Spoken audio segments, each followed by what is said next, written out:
Hi there, Andy Barnes here, Director of Engineering for Ruckus. What I'm going to do is introduce you to the Ruckus IoT suite here. So we have a number of solutions that allow us to build up a complete end-to-end product and solve problems for customers using our IoT suite. So here's an example we're actually going to use now, is using our IoT platform now to trigger a panic button. Panic button pressed. Okay, so the panic button is a BLE sensor. It sends a notification through the Ruckus network from IoT into our IoT controller and into the dashboard. And we're also in parallel to that now using our rules engine, which detects that IoT event to turn on a light and a warning notification. We can generate text messages and send emails to notify people that something's happened. Next one we can do is we can actually monitor things like door sensors. So we have a Zigbee powered door sensor. As soon as the door opens, we can take that notification into our controller and we can do something with that in real time.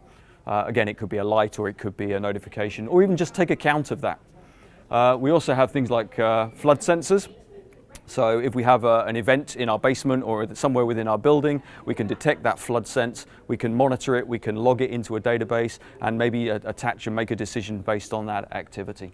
And then finally we have something like a motion detector. So here we can actually tie into a standard Zigbee motion detector and use that to trigger an event, log an event, monitor what's going on within a corridor or an environment and tie that into the back-end system, either an SMS or even into a video management system as well. And we get the notification on our other dashboard here that shows us the motion has happened.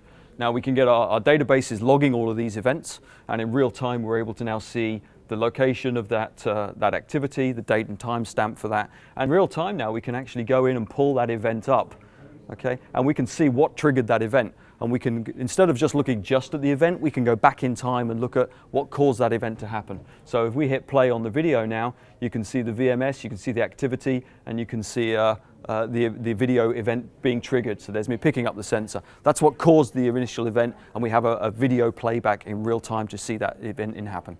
What we've seen is the migration from IoT devices. So we have our IoT devices down here. It used to be just connecting light bulbs, connecting switches and bringing that information together.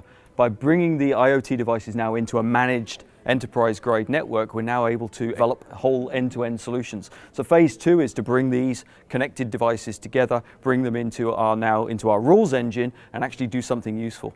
The final stage really now is turning really what is light bulbs and sensors into something useful that solves people's problems. And we do that by building an application on top of those sensors and on top of the IoT platform. And that's what we get now when we add things like the VMS, video cameras, and other analytics into the platform that allow us to do things that are useful.